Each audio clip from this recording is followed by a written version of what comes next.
Okay, quick confession time. Have you ever had a boss who says, "I trust you," and then asks you to CC them on every email, approve every sentence, and update them every hour? That's the "I trust you, prove it every 14 minutes" manager. Exactly. And it's confusing because sometimes the work gets done, right? Like dashboards look okay, but people feel tense, exhausted, and weirdly smaller as humans. Yikes. Yup. Today, we're unpacking micromanagement. What it is, why it happens, why it burns trust, and how to replace it with outcome leadership. But first, the audience came in hot. Susan from LA says, is it micromanagement if my boss corrects my good morning to good morning team every single day? Susan, okay. Correcting a greeting once, normal. Repeated correction of tiny, low-risk details is often a sign of method control behavior. It's not really about the greeting, it's about a manager trying to create order by controlling small things. That kind of tiny control can quietly leak trust. Oops, already therapy. Hey everyone, welcome back to the Profit-Driven channel, where we unpack what actually works in real leadership, not just what sounds good in PowerPoint.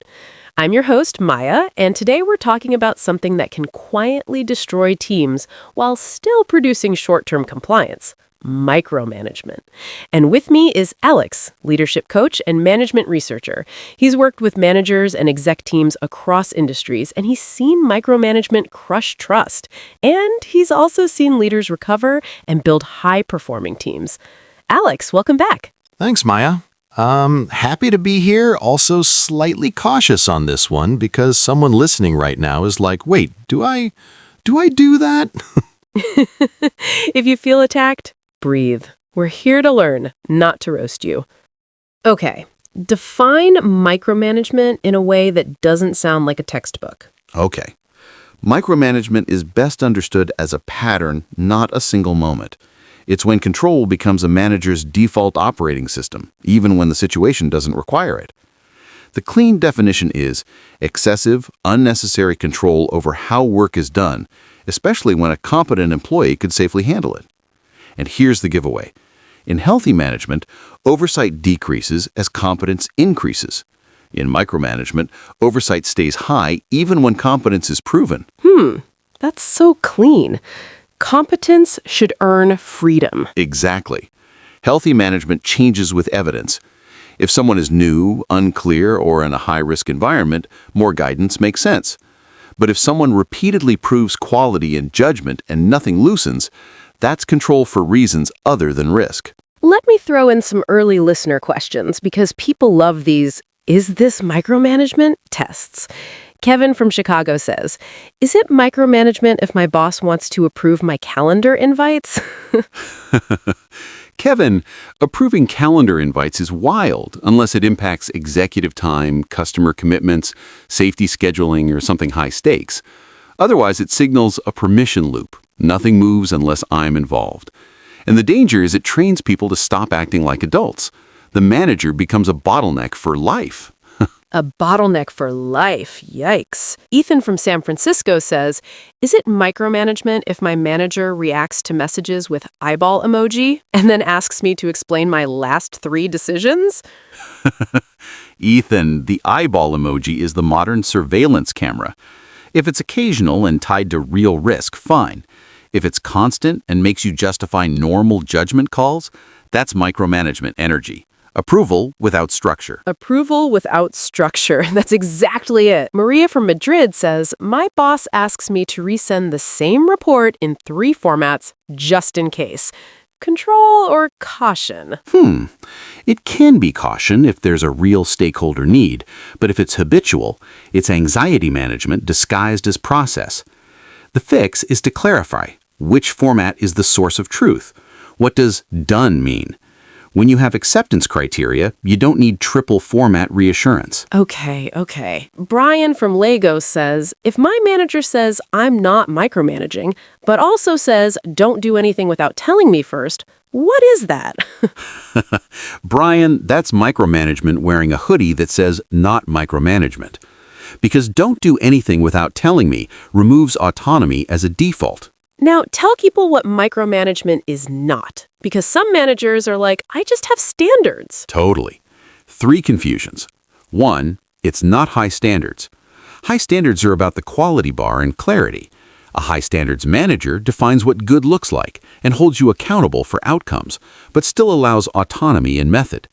Micromanagement is my way or no way, even when multiple methods are valid.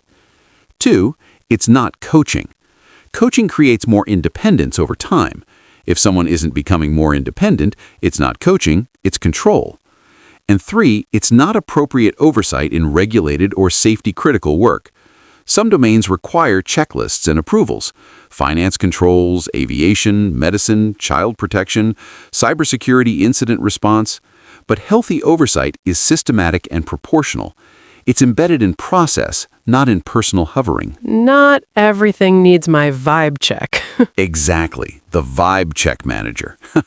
Okay, give us scenes. Monday morning, real life, email, Slack, meetings, go. Okay, 5 classic scenes. Scene 1, dictating methods instead of clarifying outcomes. Healthy manager. Here's the goal, what good looks like, constraints, deadline. Micromanager. Use this template, this order, these words, send it this time, copy these people, don't deviate. The harm isn't standards. The harm is substituting control for clarity. Employees stop thinking, how do we solve the real problem, and start thinking, what did the boss want so I don't get corrected? That turns capable people into compliance machines. Audience question fits right here. Tanya from Atlanta says, my boss schedules a meeting to prepare for the meeting to prepare for the meeting. Help. Tanya, that's control through ceremony. Meetings become a way for the manager to reduce anxiety, rehearsing everything so nothing surprises them. The cost is speed and ownership. A meeting should reduce risk or make decisions, not become a ritual of pre-approval. Scene 2. Approvals for low-risk decisions. Permission loop. Micromanagement uses approvals as a lever. Send it to me before you send it. Approvals are valid for high-stakes things: money, legal risk, customer commitments, safety, public brand statements. But micromanagement requires approvals even for routine work. 2 problems happen at once. The manager becomes a bottleneck, and ownership becomes meaningless. If you can't act without permission, you're not responsible, you're just executing instructions. Here's a perfect one. Nate from Nairobi says, my boss told me to send a quick update and then asked for an update about the updates. Nate, yes, that's the update loop. The manager's anxiety needs constant reassurance, so people spend time producing reassurance rather than producing outcomes. And the irony is, constant updates slow progress, which makes the manager more anxious, which increases updates. Loop reinforced. Yikes. Scene 3. Rewriting instead of coaching. Redo loop. Healthy reviewing is developmental. Here are the 2 changes that matter most. Next time, watch for these patterns. Micromanagement becomes takeover. The manager rewrites, redoes, rearranges repeatedly. Employees adapt in predictable ways. They stop trying, why try if it'll be rewritten, or they become dependent. Tell me exactly what you want. The manager then gets overloaded and says, I have to do everything myself, which reinforces their belief control is necessary. Listener timing is perfect. Priya from London says, my boss says, surprise me, and then gets mad when I surprise them. Oops. Priya, that's common. Some managers say they want autonomy, but emotionally they want predictability. The fix is to define outcomes and guardrails. So surprise me becomes surprise me within boundaries. That's safe autonomy. That's a bar. Safe autonomy. Scene 4. monitoring activity more than results, surveillance loop. This is output to surveillance shift, tracking who's online, how fast someone replies, idle time, click metrics, bathroom time, especially in remote or high-pressure settings. Activity metrics are easy to game and misaligned with value. People optimize for the appearance of work, staying green on chat, sending performative updates. Deep work looks slow and gets punished. Okay, this one is spicy. Rico from Miami says, is it micromanagement if my boss wants a screenshot as proof I'm working? Rico? That's often a trust crisis. Sometimes there are compliance contexts, but usually screenshots are anxiety control. It drives performative work and fear.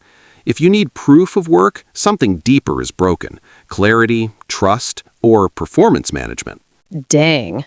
Scene 5. Centralizing decisions that should be delegated.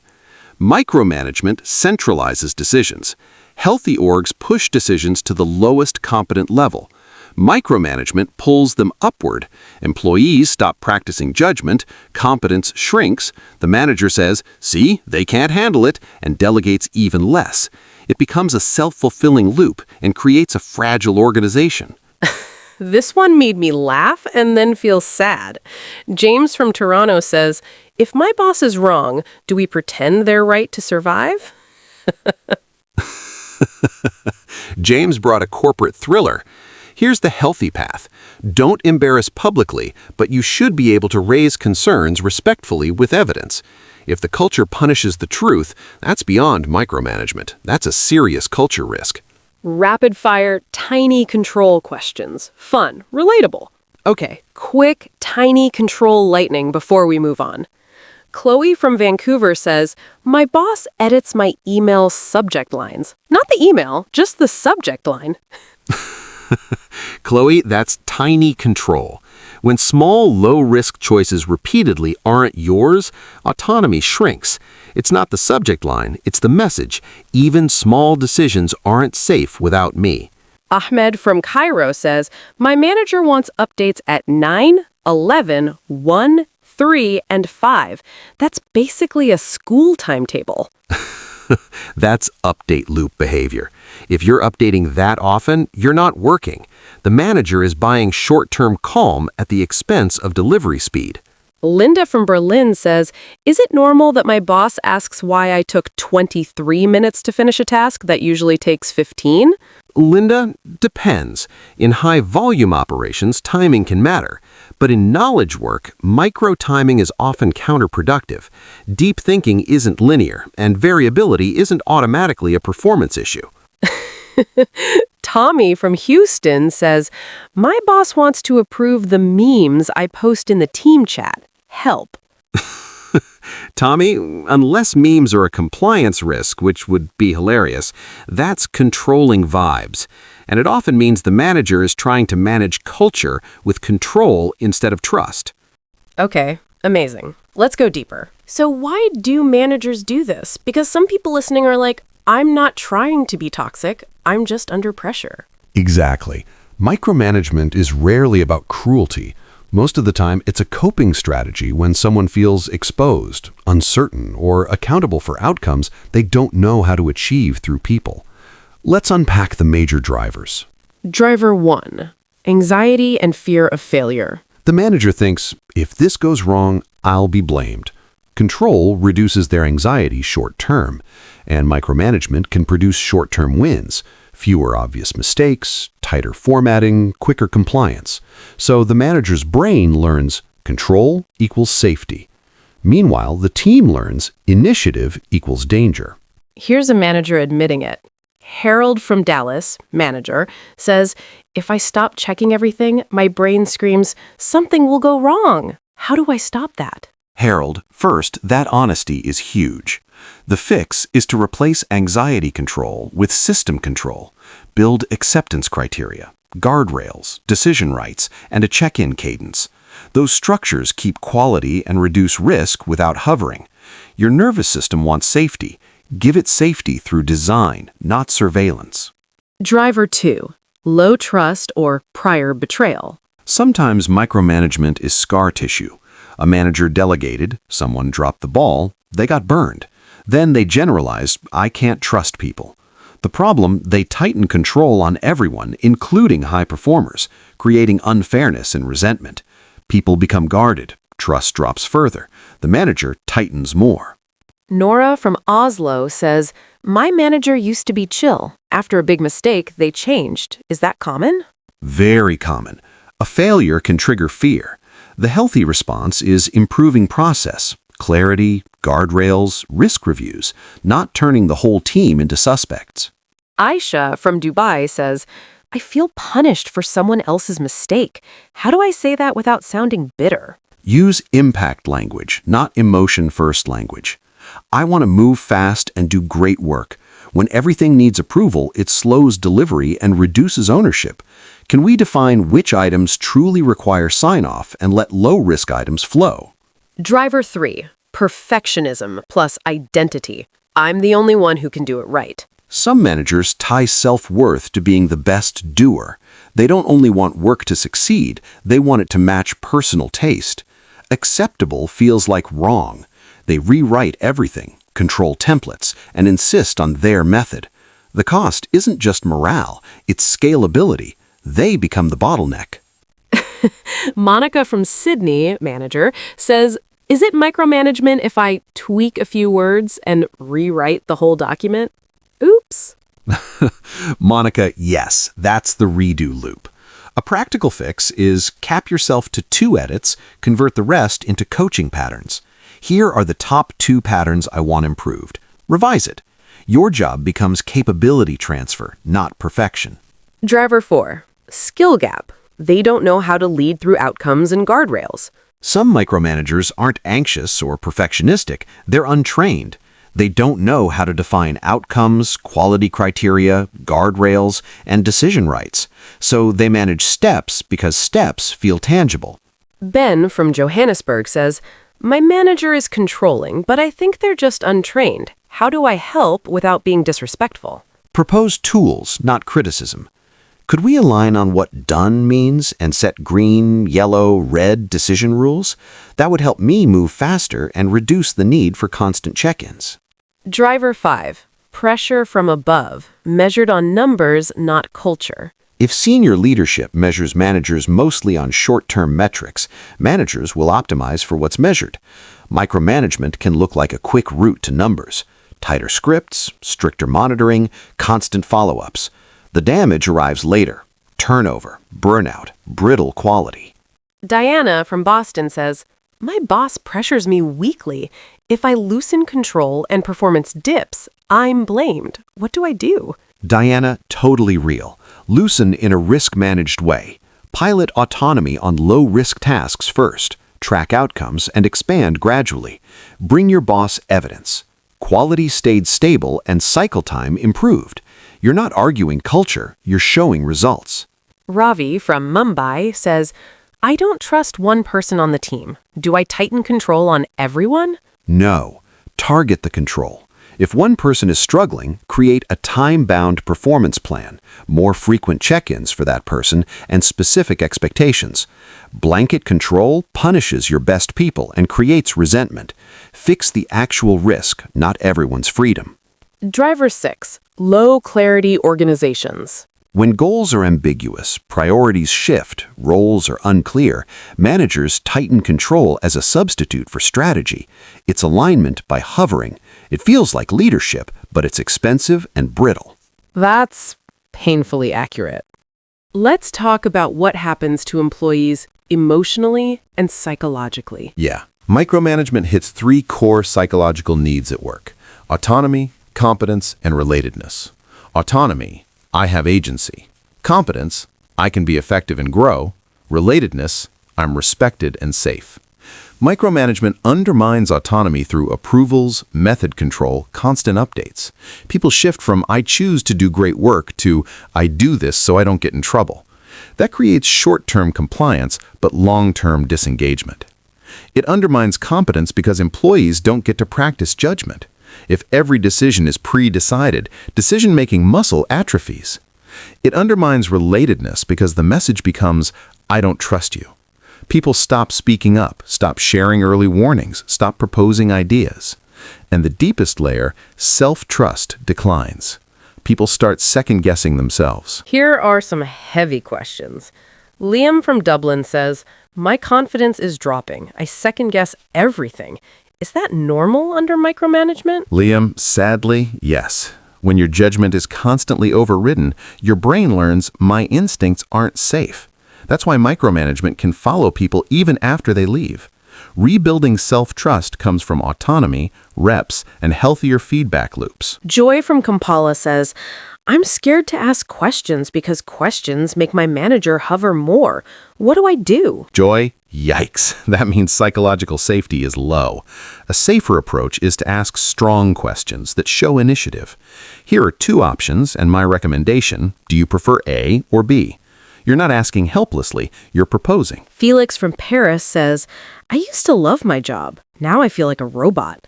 Is that normal?" Yes. Pride comes from ownership. When autonomy disappears, the work becomes transactional. You're not an author of outcomes anymore, you're a pair of hands. Kiara from Kingston says, "I'm working extra hours just to avoid getting corrected. Is that burnout territory?" Yes, fear-driven overwork is a common response. The short-term move is to document expectations, ask for acceptance criteria, and reduce rework loops. Long-term, the system needs boundaries and tapering oversight. Now the monitoring questions. Grace from Kampala says, "I'm being tracked. Keystrokes, idle time, it's making me anxious. What's a healthy way for a company to do monitoring?" Monitoring should be transparent, limited, job-relevant, and improvement-focused.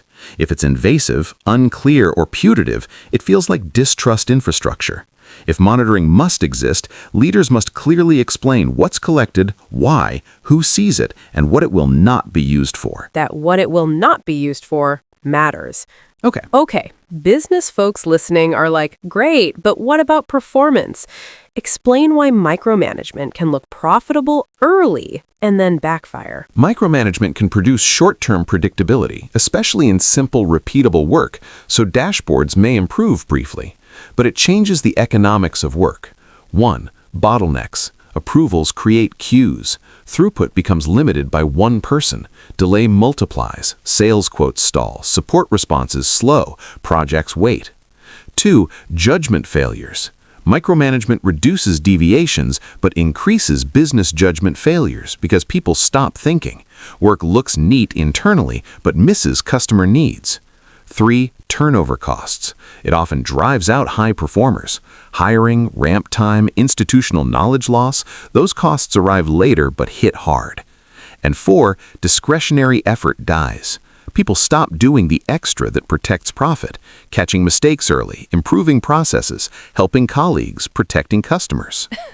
Victor from Singapore says, "So basically my boss is a human traffic jam?" Yes, if everything flows through one person, organizational speed equals that person's speed. Santiago from Sao Paulo says, "So micromanagement is expensive because it slows everything down?" Exactly. It's a hidden tax, bottlenecks, rework, turnover, and lost ownership energy. Winnie from Manila says, "Why do companies keep doing it if it's costly?" Because it looks like control and predictability in the short term. The costs show up later. Attrition, brittle quality, customer friction, and slowed learning. Okay, now we fix it. And we're going to do it in a fun way. All right, Alex, people love roleplay, and I love chaos, so we're doing it. You're going to coach me out of micromanagement live on air. Okay. Ooh, yikes. Let's do it. Roleplay setup. Scenario 1. I'm the manager. You're my employee. Your name is Daniel. You work in operations. You're competent. 2 years in. You're not new. You're proven. Okay, Daniel is tired already. Daniel is all of us. Okay. Scene. Permission loop. Send it to me before you send it. Daniel, before you send that email to the client, send it to me first. Actually, send me the draft, the subject line, and the attachments. And don't hit send until I say so. Okay, I can do that. And forward me their last email for it again so I can see it fresh. Okay, pause. This is perfect micromanagement. You're trying to manage risk through personal approval. Here's the healthier replacement. Risk-based approval rules. Try this line. Daniel, you own client responses. Only escalate if it includes pricing changes, legal language, or commitments that affect delivery timelines. Otherwise, send it and summarize after.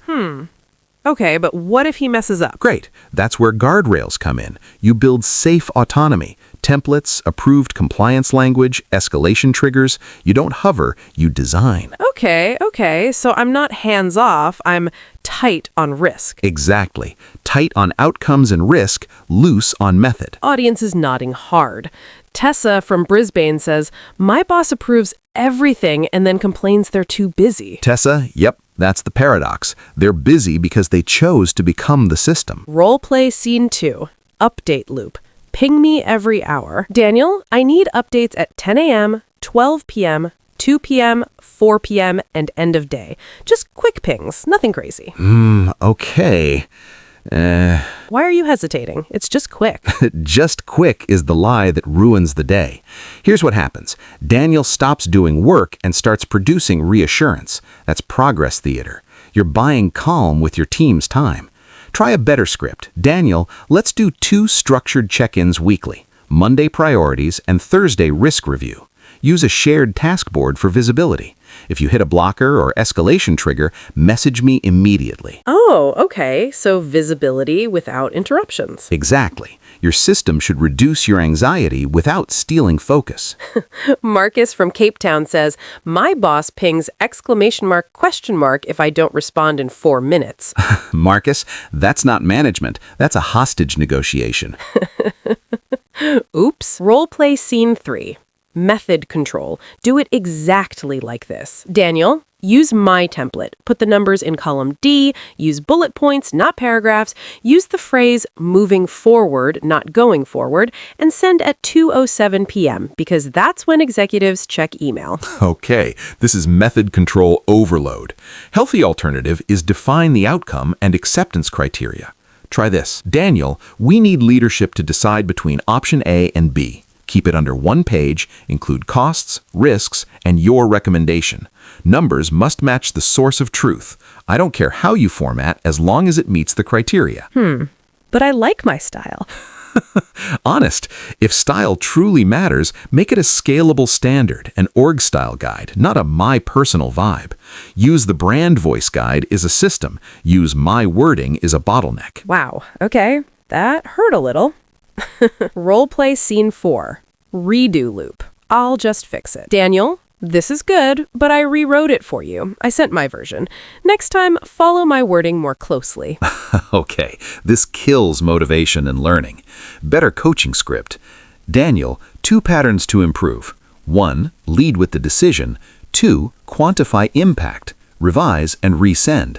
I'm not rewriting. I want you to build the skill. But rewriting is faster. Short term, yes. Long term, you train dependency and create rework forever. You're buying speed with future pain. Oops. Future pain. Leah from Detroit says, my boss rewrites everything and then says, I'm not improving. How? Because rewriting steals practice reps. People improve by doing and receiving pattern feedback, not by watching someone else do it.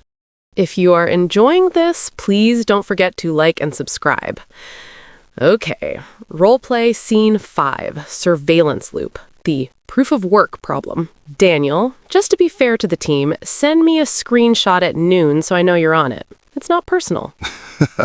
It's not personal is always personal. That turns trust problems into infrastructure. A healthier approach: define output expectations, use a task board, set a check-in cadence, measure outcomes. If there's a performance concern, address it directly. Here's the output I need by X time. Screenshots create fear and gaming. That's good. And if security requires monitoring, do it transparently and minimally. Don't pretend it's just fairness. Explain it like adults. Explain it like adults. Yep. Roleplay scene 6. The green, yellow, red decision rights decision. The magic move. Okay. Give me the magic move. The one that makes everyone breathe. Decision rights. Green, yellow, red. Daniel, what's green? Green, I decide and act without asking. Yellow? I decide, act, then inform you. Red? I pause and escalate, we decide together. Why does that feel like Oxygen. Because it removes ambiguity. Micromanagement thrives in ambiguity. Decision rights tell everyone where autonomy is safe. Omar from Accra says, so the secret is clarity. Yep, clarity is the antidote to control. Mini audience scripts. How can employees push back safely? Quick, give employees a safe script if their boss is doing permission loops. Sure, something like, just to make sure I deliver what you need, what does done mean? What are the top 3 acceptance criteria? And can we agree on which categories require sign-off versus which I should send and summarize? That's respectful and outcome-focused. Well, that's good. Okay. Before we close, let's do a spicy lightning round. 1-sentence answers. Ready? Ready, yep. Jared from Perth. Is it micromanagement if my boss wants to approve my lunch break time? Unless it's shift safety or regulated scheduling, that's too much. Treat adults like adults. 2, Susan from LA. Correcting greetings daily? Tiny control equals trust leak. 3, Rico from Miami. Screenshot proof? That's a trust crisis. Fix clarity and performance systems, not surveillance. 4, Monica from Sydney, manager. I rewrite everything. Oops. Turn edits into coaching patterns and cap edits. 5, Kevin from Chicago. Approving calendar invites? Bottleneck behavior. Set decision rights. 6, Joy from Kampala. I'm scared to ask questions. Manager hovers more. Ask strong questions with options and recommendations. 7, Ahmed from Cairo. 5 updates a day. That's an update loop. Replace with cadence and task board. 8, Chloe from Vancouver. Subject line edits. Repeated low-risk control sends distrust signals. 9, Diana from Boston, manager.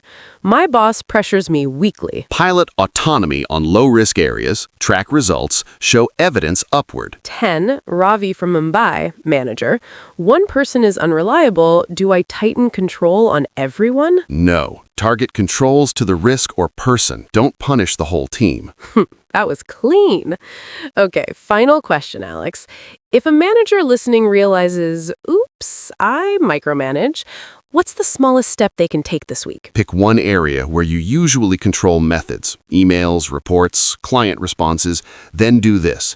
Write the outcome and acceptance criteria, set guardrails and escalation triggers, and tell the employee, if it meets this bar, ship it without me.